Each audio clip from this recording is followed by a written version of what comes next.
Winter, on a positive light, how much of LGD's positive performance and kind of surprising some other people in the community, how much of that relies on Xiao Wei's capability as a captain? I think he's a very good leader. He brings a lot of positive atmosphere towards the team. He makes sure that everyone is doing well, feeling good, feeling confident, and having a person that maps out everything in the game. Like, it's really good as teammates of a. If you have someone like this in a team, everyone just focuses, okay, I'm just going to do my job, and I trust my captain. He's going to oversee everything, and we're just going to make sure that we do as we do as his plan goes, and we just trust everything instead of trying to. Like, some teams will be like, oh, guys, I think we should do this, and someone else will, oh, maybe not. Instead of a team that Xiao usually has, it's like everyone just listens to him. So when you make a decision, it's fast. It doesn't go to like a few people discussing during the game. Sometimes you don't have the time and luxury to decide things in 3 seconds. You mostly have only maybe 1 second to decide, okay, we are going in. Okay, we are backing off. Okay, we are just going to take this tower and just scramble after that. Or someone, okay, we're just leaving this guy to die. So having someone that is the clear leader is definitely, I think, very important in a team. For a second, I was going to get a little surprised there, because when you said 3 seconds, I was thinking of that as the short side, and then you're like, well, compared to 1 second, I was like, all right, 3 seconds is a pretty long time compared to 1 second. But in game, of course, that does make a huge difference, especially if you're about to fight, or even in the middle of a fight. For Na'Vi, let's look at game 1 going into game 2 then. What can they do? In the draft, you guys didn't seem too happy about how Na'Vi's draft wrapped up. I mean, obviously the start was strong, right? I mean, they got the SF and the qual, but then it didn't wrap up too strong, especially the disruptor. How did you feel about that? Because up to the mid game, the plays were good, but would you still have rather preferred something like the Wyvern? Like, the problem Disruptor has in a game like this is that the enemy team has 2 BKB carries, and then when you reach that point, Disruptor's just flat out a weak hero unless you have Ags. Wyvern, on the other hand, could have turned Tiny against Gyro, and then all of a sudden the enemy team's strengths. It's one of the beautiful things about Wyvern is even if you're behind in the game or in a fight, the enemy is strong, great, then they're also strong at killing each other when you use the Winter's Curse. So they could have, I think, for the game plan and for how LGD play with their Tiny or with the Wisp, they picked Disruptor into Wisp before Tiny was picked, but LGD always picked the Wisp with the Tiny. It's like, I can't remember the last time I've seen them with another partner for it. So Na'Vi, in my opinion, should have known better, gone for the Wyvern. Even though Art Style did play a great Disruptor, I feel like Wyvern could have been a more impactful pick. All right. I think that the timing for Tiny to get BKB is generally late. We discussed that he almost never gets a second item. It's, Blink, Scepter, and then maybe a BKB, but generally like AC or something like that before the BKB. So I think Navi's game plan was, okay, we're going to try and win all 3 lanes, and Disruptor will be very useful because they're not going to get BKBs until really late. Or if they do, it's going to be only for the Gyrocopter, and we still have 4 other heroes that the Static Field is going to be very useful against. But they didn't they won the early game, but with their heroes, they had to win it very hard. They had to, limit Wisp 6, try and steal the stacks, get Axe with Blink, and make the jump on them, and then kill people before the relocate can happen. But everything went okay for them, but just not super smooth. And as you said, there's just no room for errors. If you give them 1 or 2 team fight victories, they get their BKBs, and then one of your heroes is completely useless, as opposed to Winter Wyvern, who may not be as offensive in the early game, but he is a much safer pick because of the BKBs. I'd say that the victory condition with having a Wyvern is easier compared to having a Disruptor. Maybe that's easier to understand. Right, just much easier to play with a Wyvern. I mean, it doesn't mean that Disruptor wouldn't work. It's just harder. Now, again, then, as we discussed earlier, and the way that LGD has been drafting is that they wait until the second phase of bans to pick that Wisp, and if it's open, they pick it. Obviously, the only way to take the Tiny out is to pick it yourself at that point. You can't ban it in the middle. Then is it worth it to ban one or the other, and if so, which? Probably the Wisp, I would guess. Yeah, I don't think LGD ever play Tiny without IO. So if you're scared of that combination, you ban it second phase. I can't remember what their bans were in the second phase. They could just take it, too. Navi Oh, can yeah, play they Wisp. could play it. Or the Wisp, yeah, I guess. Have they even played at this tournament yet? I don't think so, but I'm pretty sure it's... Soneko plays it well. Yeah, they can definitely utilize it. And Art Style, I actually believe I've seen play it too. So if it's pretty advantageous if both of your supports can play the Wisp. I think... Thinking about it, though, most other teams, you have a designated Wisp player, but on paper, it's nice if both supports can play it, but because it opens up some flexibility for what the other support pick can be. Ideally, both of your supports play every support hero, but it's not really realistic. But IO is just so special that, let's say, for example, you want to run... let's say you wanted to run IO Wyvern. then you have a problem if Soneko plays the best Wyvern in the world, but he has to play the Right. IO because our style can't play it, because it's so fundamentally different from every other support. But I do think they both play it, so as far as flexibility in draft, it shouldn't be a problem for Navi. All right, well, we'll see. We are already well into the draft. Went by pretty quickly in the first phases of the ban's pretty straightforward. Navi definitely seems to prioritize that Shadow Fiend, even when they're on the side of banning it, when they're on the dire side. So going ahead with that ban. Getting the Gyro themselves, but then Dazzle first pick alongside Tusk for LGD. What do you guys make of that? I think one reason of taking the Dazzle this early as well this time around is to prevent, because LGD rate Dazzle plus Gyro very highly together.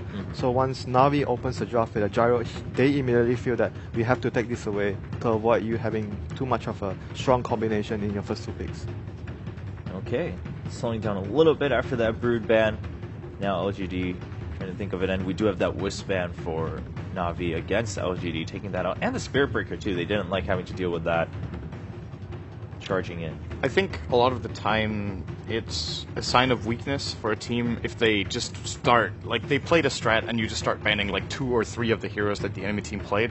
Because it's like, obviously LGD have other strats up their sleeve, and it's just I think PPD also talked about this in one of his podcasts, or in one of his like blogs, where he's like, you know, the team that lost game 1 went into game 2, they banned like a lot of other heroes, we just like, okay, we just play another strat. And then you've like put a, like it shows in a way that you put the enemy team on a pedestal, right? It's good to respect them and put out a respect ban, but banning like this is probably a little bit too much, especially because I'm not even sure. Knowing LGD is probably an offlane Tusk, so they didn't even need to ban the Spirit Breaker. They don't play that support, I think, and they're just a little bit too affected by the previous game, I guess is what I think another problem with that is that I think they you fail to identify the problem. Like the Spirit Breaker, we thought was like interchangeable. It wouldn't really have mattered whether it was a Spirit Breaker or Earthshaker or another number of heroes, but you need to identify like one, I think, key hero from the last game, and like, okay, this hero just like owned us. If you're like, oh, we got owned by the Wisp and we got owned by the Spirit Breaker, you're already in a losing mentality. Yeah, and with that logic, they should also ban the Tiny, because he also destroyed them in that game, right? Ban just every hero that they played last time. So Navi, definitely seems a little shaken after game 1, and the Lina gets through, and LGD will be able to pick that up. So Tusk Lina, very common combination for LGD. Tusk played by Yao and Lina played by Xiao 8. We did see a Gyro plus Winter Wyvern combo that EG used, and these two teams played in different groups, so I'm pretty sure that they would have been watching the EG versus VG game. And Navi is also just very, very fantastic with Winter Wyvern. And if played properly, it can definitely win out versus those two, so that's a good option for them. I definitely think Wyvern is a good pick again. Yeah, I think at some point they're going to use that hero. At some point, right? The Disruptor. Oh, the Disruptor again. So this time around, it's against the Snowball. I'd say it has more merits than the last game, maybe, because you can actually deal with the Snowball much better.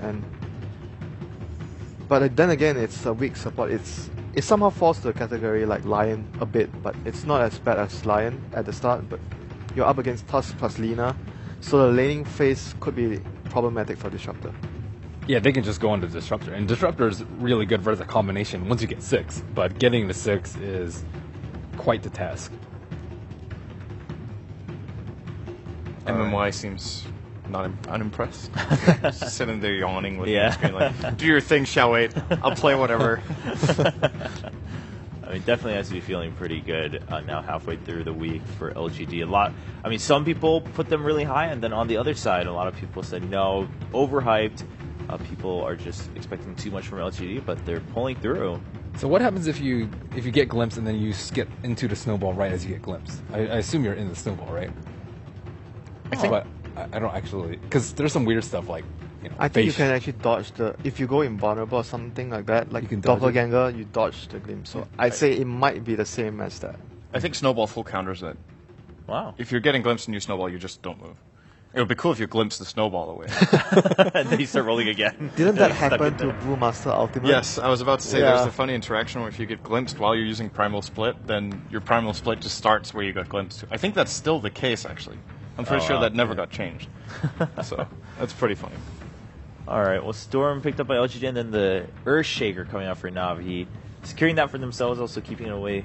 I like the Earthshaker. It's like much less all in than Undying because it's good versus Tusk. It's good at locking down with Storm Spirit. It's good at saving your Queen of Pain in case she gets Yule's combo by Lina, and overall just a much more flexible pick. And it's also good at like bursting heroes down before Dazzle can actually do anything about it. They do sacrifice some of their early game for it, but as we saw from last game, it wasn't their early game that was the problem.